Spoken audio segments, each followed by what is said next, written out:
Pourrais-je avoir la petite télécommande du slide? Eric, s'il te plaît. Merci. J'espère que vous avez bien entamé cette nouvelle année. Pour ma part, très bien. J'ai une très bonne nouvelle et je suis obligé de vous la partager. Je ne peux pas faire autrement. Jeudi matin, j'ai mon ex-coloc, mon premier coloc quand je suis arrivé à Paris. Il s'appelle Adrien et jeudi matin, il a accompagné sa femme, Elisandra. Et ils sont allés à l'hôpital. Et en fait, elle avait rendez-vous à l'hôpital. Et j'étais un peu stressé toute la journée. Je regardais mon téléphone toutes les 5 minutes pour avoir des nouvelles. Et finalement, j'ai eu... Oui. Oh non. Ah, trop tard. Voilà. Ça devait arriver un peu plus tard, mais j'ai eu la bonne nouvelle que j'attendais. À quelques heures plus tard, je reçois un message. Et oui, Noah est né. Et le voilà, ici. Et ça, c'est ma bonne nouvelle. On est très proches d'eux et c'est juste... C'est tellement bon de voir le miracle de la vie, de voir Dieu en action. C'est magique, c'est vraiment un miracle. Et je n'avais pas remarqué, mais on m'a fait réaliser que la dernière fois qu'on était ici au CGR, c'est Ludo qui a prêché. Et c'était fin décembre. Et lui aussi a montré la photo d'un nouveau-né. C'était Shadé, pour ceux qui se souviennent, la petite des Perronnets. Et donc je me suis dit, mince, mais c'est intéressant. Est-ce que c'est une tradition qu'on va établir? Si c'est la deuxième fois que vous venez ici, vous vous dites, bah, est-ce que ça se passe tout le temps comme ça? C'est obligatoire chez les chrétiens? C'est quoi? Bon, je pense pas que ça va arriver tout le temps, je ne vais pas vous cacher. Mais on pourrait en faire une tradition si on se met à l'action. En tout cas, si les mariés se mettent à l'action. Mais... Et je sais qu'on va nous dire, bah, il faut commencer par vous. Bon. On verra. Mais bon, bref, tout le monde aime les bonnes nouvelles, n'est-ce pas? Tout le monde aime. Mais c'est vrai que nous, les chrétiens, on a une relation spéciale à ce mot-là. Je dis ce mot-là parce que, bon, il y a deux mots, mais on utilise souvent le mot qui vient du grec évangile, n'est-ce pas? Qui veut dire bonne nouvelle. Et on a une connexion spéciale parce que dans ce livre qu'on lit tout le temps, tous les jours, les 4 livres les plus centraux, les plus importants, on les appelle littéralement les bonnes nouvelles, les évangiles, n'est-ce pas? Et pourquoi on les appelle comme ça? Parce que dans ces 4 livres sont décrits un évangile avec un grand E. Hop, il est mieux? Oh, waouh. Ok, l'évangile avec un grand E. C'est l'Ancien Testament prédisait cet évangile. Le reste du Nouveau Testament parle sans cesse de cet évangile-là. Et c'est intéressant parce que même nous, même si vous êtes chrétiens depuis 20, 30 ans, je pense qu'on peut être un peu confus sur qu'est-ce que c'est exactement cet évangile. Si je demandais à chaque personne dans cette salle, décrivez-moi précisément ce qu'est l'évangile avec un grand E. Eh bien, on se retrouverait sûrement avec autant de réponses qu'il y a de personnes. Pourtant, c'est si central à notre vie chrétienne. Et il n'y a pas de problème avec ça. Je crois que une des raisons pour laquelle il y a autant de réponses, c'est que quand on entend bonne nouvelle, évangile, on pense à toutes les bonnes nouvelles que ça nous apporte dans un sens, dans notre vie personnellement. Les évangiles avec des petits E. N'est-ce pas? Si je vous demande, ok, en quoi être devenu chrétien, c'était une bonne nouvelle? Quelles sont les bonnes nouvelles que tu as découvertes dans la Bible? Bon, bah, certains vont me dire, bah, pour moi, vraiment, la première chose à laquelle je pense, c'est comment Dieu, il m'a changé. Il m'a libéré d'addiction. Il m'a transformé mon caractère. Des choses que je pensais inchangeables dans ma vie. Il m'a transformé. Ça, c'était une bonne nouvelle pour moi. Amen. Quelqu'un d'autre va peut-être dire, moi, quand j'ai réalisé qu'il y avait un Dieu qui m'aimait et qui était tout le temps là avec moi, plus jamais j'ai besoin de me sentir seul. Même dans les moments difficiles, il y a un Dieu qui m'aime et qui me regarde et qui est avec moi. Waouh! Oui, c'est une bonne nouvelle. Peut-être c'est le fait, la grâce de Dieu. Le fait de se savoir aimer malgré nos erreurs, nos fautes. Il y a quelqu'un qui nous aime. Même si tout le monde nous haïssait, on a une personne qui nous aime d'un amour sans défaut. Parfaitement. C'est une bonne nouvelle. Je pense, peut-être vous dites, voilà, moi je voyais ma vie, je pensais être sans valeur. Ou bien je cherchais ma valeur dans le regard des autres. Je cherchais ma valeur dans mes accomplissements, dans ma carrière, dans mes richesses. Je cherchais ma valeur dans combien de likes j'ai sur Instagram. Et en fait, en lisant la Bible, peut-être en étudiant la Bible, ou bien en la lisant plus tard, vous avez réalisé, mais attends, ma valeur, Dieu l'a fixée. Dieu, il me l'a prouvé. À la croix, il m'a racheté au prix de son propre fils. J'ai une grande valeur. C'est inestimable. Waouh! Ouais, c'est peut-être ça auquel vous pensez. Moi, j'aimerais qu'on lise un passage. En Luc 22. Ah ouais, par contre, les slides sont pas au bon endroit. Ben, vous savez pas, on va juste ouvrir nos Bibles, hein, à l'ancienne. Non, dans tous les cas, ça serait une bonne chose d'ouvrir sa Bible, même s'il y avait le slide. On va ouvrir nos Bibles en Luc 22. Et j'aimerais vous partager une des choses que je partagerais si on me demande quelle est une des bonnes nouvelles, évangile avec un petit E, de la vie chrétienne. Luc 22, Jésus est avec ses disciples. C'est la Sainte Seine. Même si vous n'avez jamais lu la Bible, vous connaissez sûrement ce moment. Si vous êtes allé au Louvre, vous avez sûrement vu des peintures assez connues par rapport à ça. Au verset 24, il dit « Il s'éleva aussi parmi eux une contestation. Lequel d'entre eux devait-il être considéré comme le plus grand ?» Il parle des disciples. Les disciples se demandaient « Ok, lequel d'entre nous, des 12, lequel est le plus grand, Jésus ?» Okay. Jésus leur dit « Les rois des nations les dominent en seigneurs, et ceux qui exercent l'autorité sur elles se font appeler bienfaiteurs. Chez vous, rien de semblable. Au contraire, que le plus grand parmi vous devienne comme le plus jeune, et celui qui dirige comme celui qui sert. En effet, qui est le plus grand ?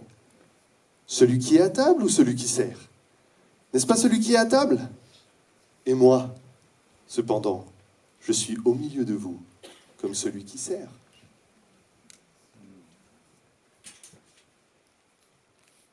Ça, c'est une bonne nouvelle.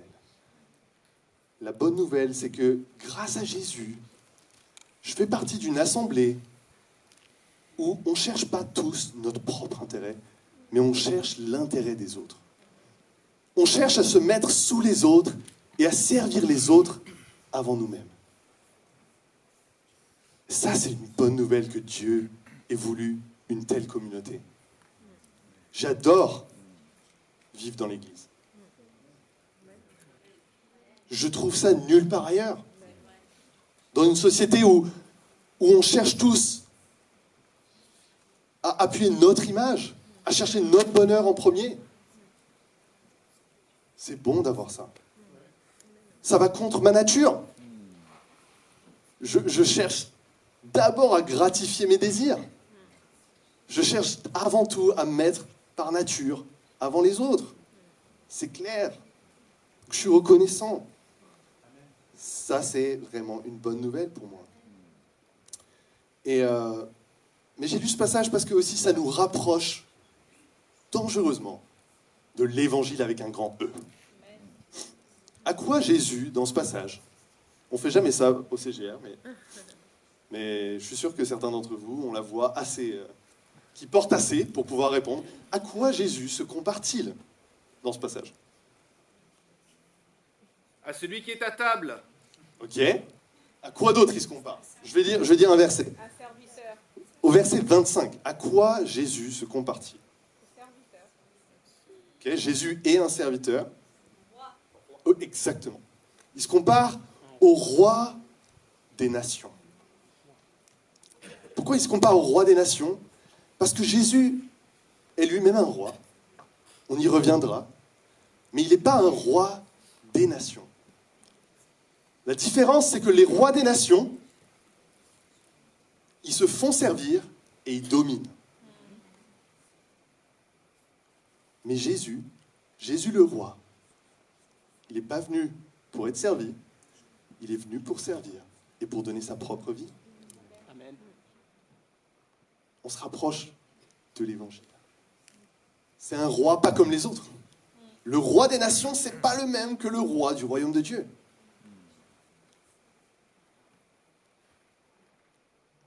Si c'est la première fois que vous venez, peut-être vous vous dites, mais Bruno, mais je comprends pas. Comment je vais être malheureux, moi, si je vis en cherchant l'intérêt des autres avant, en servant les autres? Ça ne peut pas marcher, ça. La vérité, c'est que notre amour pour nous-mêmes, et même l'amour des autres pour nous-mêmes, surtout, est très défaillant. Vous pouvez chercher à vous aimer et à ce que les autres vous aiment. Vous n'allez pas trouver votre bonheur là-dedans, ni votre paix. La paix et le bonheur se trouvent dans l'amour parfait de Dieu. Quand vous savez que Dieu vous aime parfaitement, alors vous êtes libre d'aimer les autres sans problème. Et donc oui, c'est une bonne nouvelle.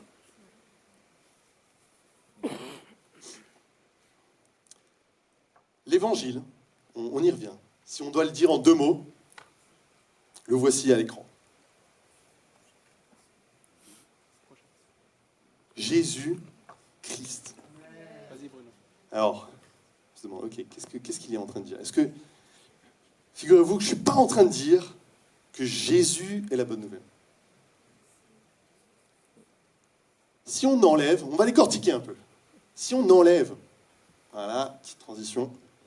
Si on enlève le tiret que les traducteurs de nos Bibles français ont ajouté, on a Jésus-Christ. Jésus-Christ, figurez-vous, Christ, c'était pas le nom de famille de Jésus. C'était pas son surnom. Christ, c'est un titre, c'est une fonction. On voit ces deux mots très souvent ensemble dans la Bible, n'est-ce pas? Donc c'est important de savoir qu'est-ce que les auteurs du Nouveau Testament ont voulu dire quand ils disent Jésus-Christ. Si, au lieu d'utiliser une langue morte pour traduire, parce qu'il n'y a pas beaucoup de sens, pourquoi on traduit une langue morte avec la langue morte? Je ne comprends pas. Mais traduisons en français.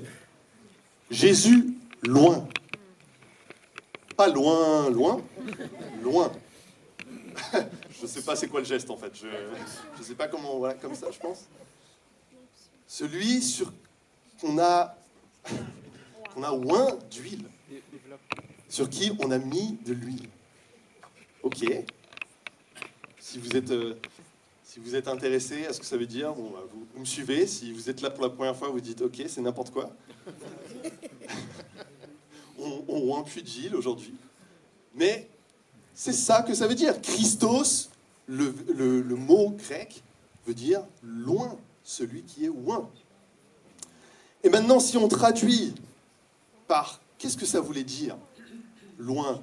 En hébreu, Mashiach, Messie, le Messie. Qu'est-ce que ça veut dire quand les Hébreux entendaient ça à cette époque-là? Ils entendaient le roi que que Dieu allait envoyer pour régner. Quand on lit Jésus-Christ, en fait, vous pouvez le traduire par Jésus, le roi. C'est la manière la plus compréhensible de le comprendre. Et ça, voilà la bonne nouvelle. Voilà le centre de l'évangile. Jésus-Christ, c'est 135 fois dans le Nouveau Testament. Et on y ajoute le Christ Jésus, 89 fois. Les auteurs du Nouveau Testament, sans cesse, ils proclament la bonne nouvelle quand ils disent Jésus-Christ. C'est... peut-être quand vous dites Jésus-Christ, vous le traitez comme un nom. Et je vous encourage à peut-être commencer à dire plus Jésus le roi. Dans vos prières, quand vous parlez le roi Jésus, mon roi Jésus. Pour vous rendre compte, vous êtes en train de proclamer la bonne nouvelle quand vous dites Jésus-Christ. Pour que les personnes qui vous entendent, parce que les personnes qui vous entendent, sûrement ne comprennent pas que vous êtes en train de proclamer la bonne nouvelle. Donc pour rendre ça plus explicite, ça peut nous aider. Et les auteurs, ce qui est intéressant, c'est que les auteurs du Nouveau Testament, ils ont décidé de traduire Messie, Mashiach, par Christos. Ils ont décidé, non, on ne va pas gréquiser le mot hébreu, on va traduire. Pourquoi? Parce que le mot, on s'en fiche. Le mot lui-même, Christ, Christos, c'est pas sacré. C'est juste un mot dans une langue morte, qui plus est. Ce qui était important pour eux, c'est que le message soit compris. C'est la signification. Jésus est roi. Donc à nous aussi de traduire la signification, ce qui est important. Jésus est roi, c'est ça qui est important. Voilà le cœur de la bonne nouvelle. Et c'est la bonne nouvelle que Jésus prêchait dès le début. Est-ce qu'on a... Luc 22, Marc 1, 14, 15, c'est le début de Marc. Après que Jean eut été livré, je vais le lire dans ma Bible plutôt, je ne vais pas me faire mal au cou comme ça. Et n'hésitez pas à suivre dans le Bible.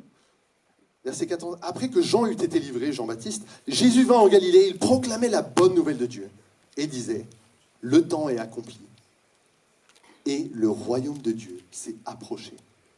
Changez radicalement, ou repentez-vous, et croyez à la bonne nouvelle.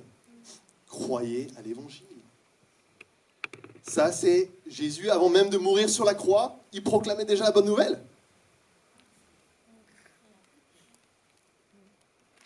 Parce que c'est là le cœur. C'est là le cœur. Regardez à quoi Jésus compare. Si vous allez en Matthieu 13, vous allez trouver beaucoup de paraboles qui comparent le royaume de Dieu à plein de choses différentes. Et en Matthieu 13, verset 44, vous l'avez avant moi, verset 44, il dit, voici à quoi le royaume des cieux est semblable. Un trésor caché dans un... Pardon, 45. Voici encore à quoi le royaume des cieux est semblable. Un marchand qui cherchait de belles perles. Ayant trouvé une perle de grand prix, il est allé vendre tout ce qu'il avait pour l'acheter. C'est un marchand, c'est quelqu'un qui a compris la valeur de cette perle. Il a dit, oula, cette perle, je ne peux pas rater l'occasion. Je vais tout vendre. Elle a tellement de valeur. Est-ce qu'on est comme ce marchand? Est-ce qu'on réalise la valeur de ce qu'est ce royaume de Dieu, avec Jésus comme roi? Pourquoi cette nouvelle est-elle si bonne? Je vais le voir. Pourquoi cette nouvelle est-elle si bonne? Pause dramatique.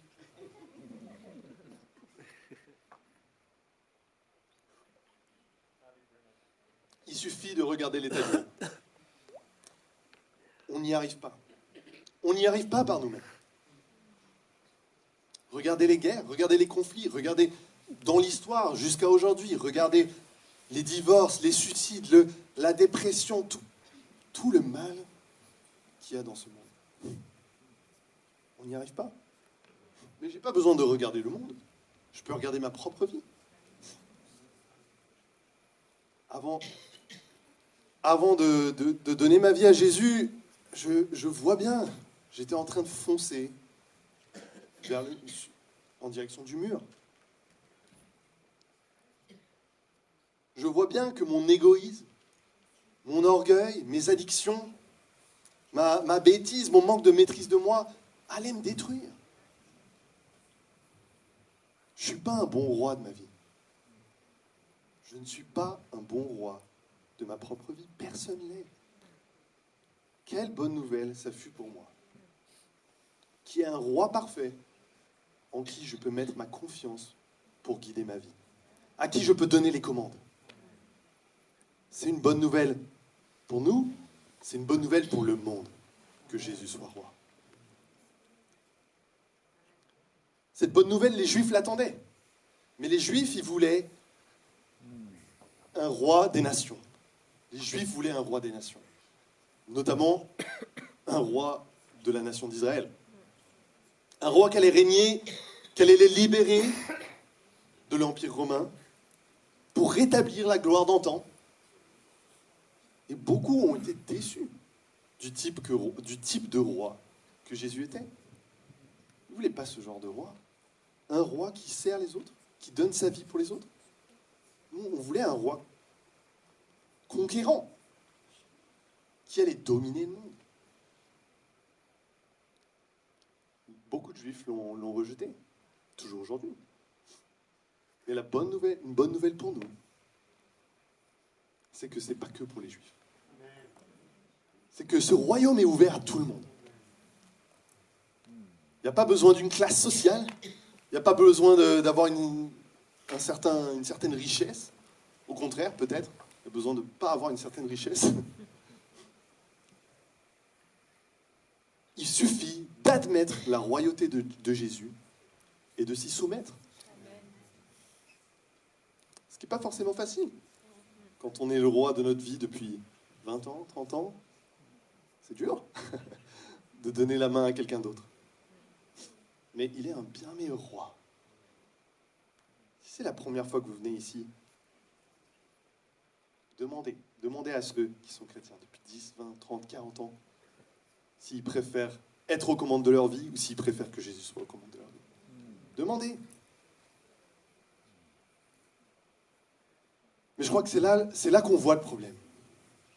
Qui connaît cette bonne nouvelle aujourd'hui? Qui la connaît? Qui connaît le royaume de Dieu? Vous allez dans la rue, vous dites, le royaume de Dieu, c'est quoi? Qui connaît? Qui connaît vraiment Jésus?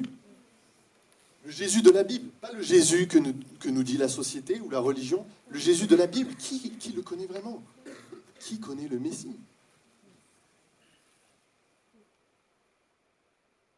Allons en 2 Timothée 2, 8 à 9.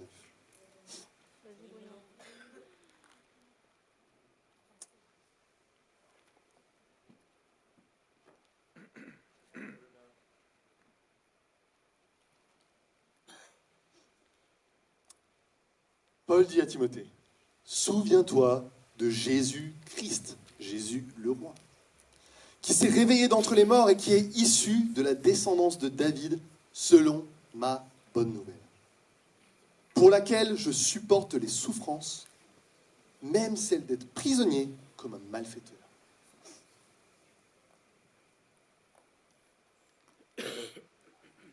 Paul a supporté des souffrances, même d'aller en prison, et on sait que il a subi même beaucoup plus de choses que ça, pour la bonne nouvelle. C'est ce qu'il dit ici dans ce passage.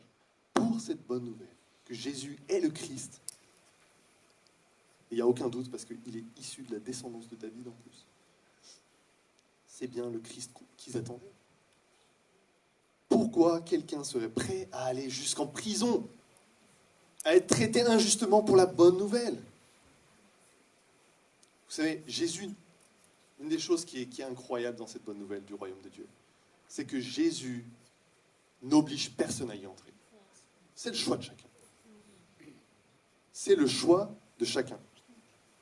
Mais le problème, c'est comment on fait ce choix si on ne sait pas qu'il y en a un? C'est ça le problème.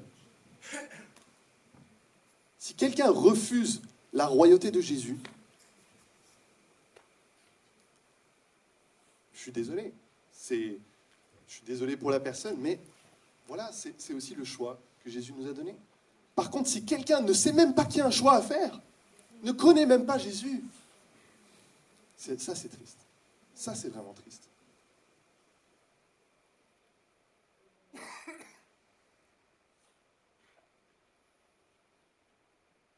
Si vous êtes ici pour la première fois, je vous encourage vivement à aller trouver quelqu'un et demandez-lui d'étudier la Bible avec vous, de vous montrer qui est Jésus, quel est ce royaume, pour que vous puissiez faire un choix en connaissance de cause.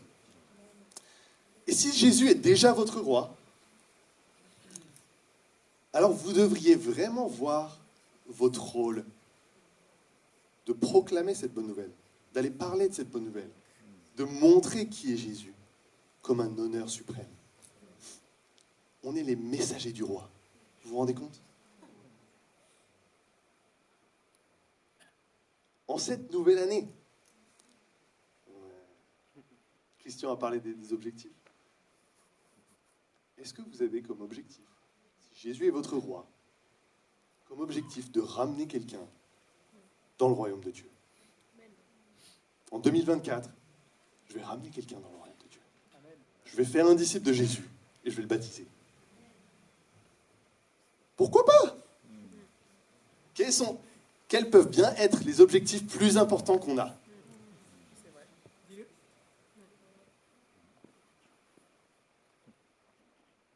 On a, nous tous, qui sommes devenus chrétiens, c'est pas venu de nulle part.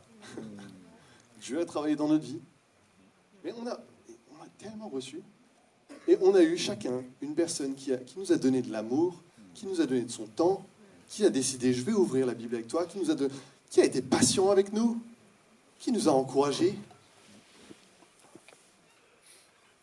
On a reçu beaucoup. À nous d'en faire de même.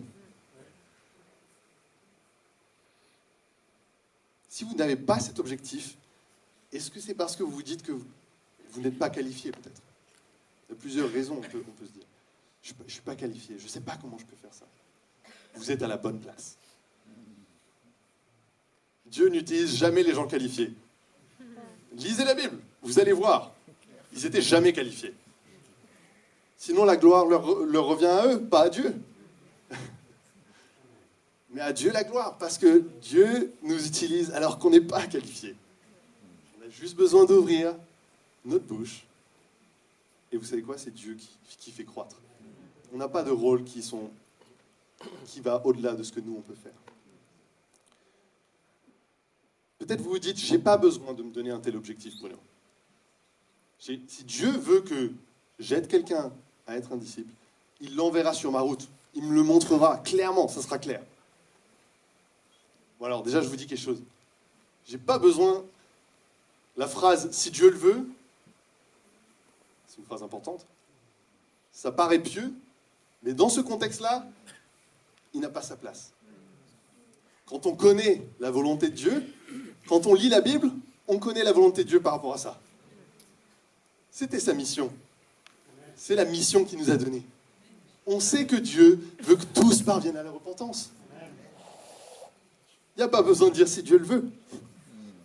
Peut-être vous pensez à Corneille et Pierre, comment Dieu a parlé à Corneille et Corneille a fait appeler Pierre. Et voilà, j'attends juste que quelque chose comme ça se passe, qu'on vienne me dire, viens vite chez moi et je veux entendre parler de la bonne nouvelle. Vous savez, c'était une exception. Ça arrive plusieurs fois dans la Bible, mais si ça se passait tout le temps comme ça, nos frères et sœurs du 1er siècle, ils ne seraient pas morts pour leur foi. Non, ils sont allés partout. Parce que vous savez quoi? Ils avaient une mission que Dieu leur a donnée, que Jésus a donnée avant de partir. Allez, faites de toutes les nations des disciples. Baptisez-les et enseignez-leur à obéir à mes commandements. Et pour eux, c'était tellement un honneur suprême que tant que cette mission ne serait pas terminée, ils n'allaient pas s'arrêter. Ils n'allaient pas s'arrêter de parler. Leur objectif premier, chaque année, chaque moment, ça allait être ça.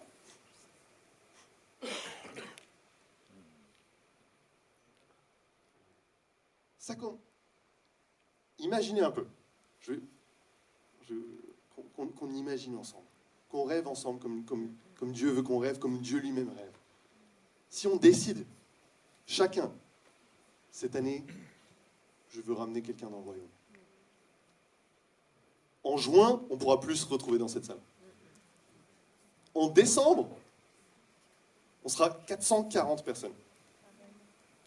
En 2026, fin 2026, il y aura 1760 disciples de Jésus dans cette assemblée. Et 10 ans plus tard, en 2036, 1 million dans la région parisienne seront des disciples de Jésus. Ça commence maintenant, ça commence avec des petites décisions, ça commence juste avec je vais ramener une personne cette année. Et vous savez bien ce que je dis, vous savez bien que c'est pas dans votre... vous ne pouvez pas faire les choix pour les autres. Mais si on part perdant, si on part en se disant de toute façon ça ne va pas marcher, bah ça ne va pas marcher.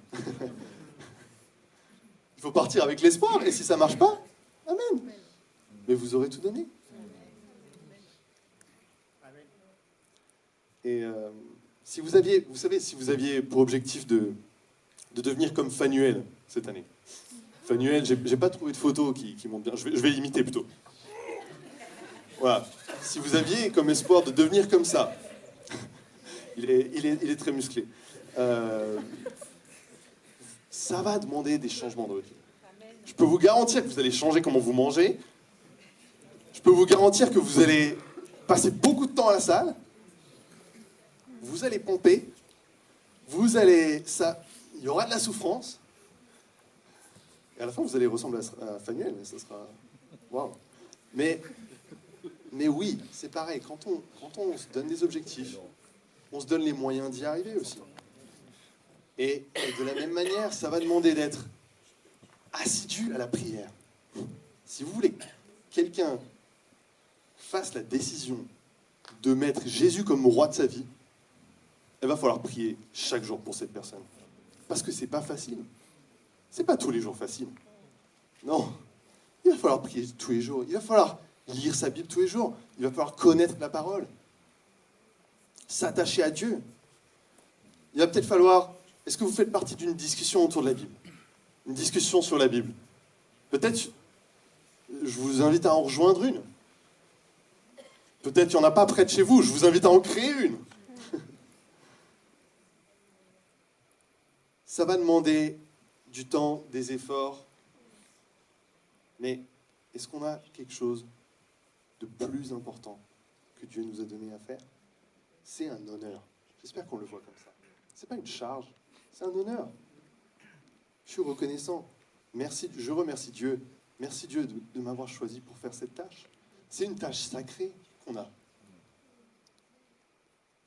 Donc n'oublions pas, nous avons un roi qui a décidé de ne pas être servi, mais de servir les autres et donner sa vie pour les autres. Marc 10, 45, je crois.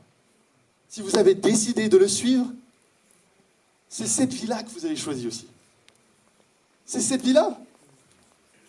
Je ne vis pas pour moi, je vis pour Dieu et donc pour les autres aussi. N'éteignez pas l'esprit, laissez-le vous guider pour faire des miracles dans la vie des personnes autour de vous. Amen. Je vous aime.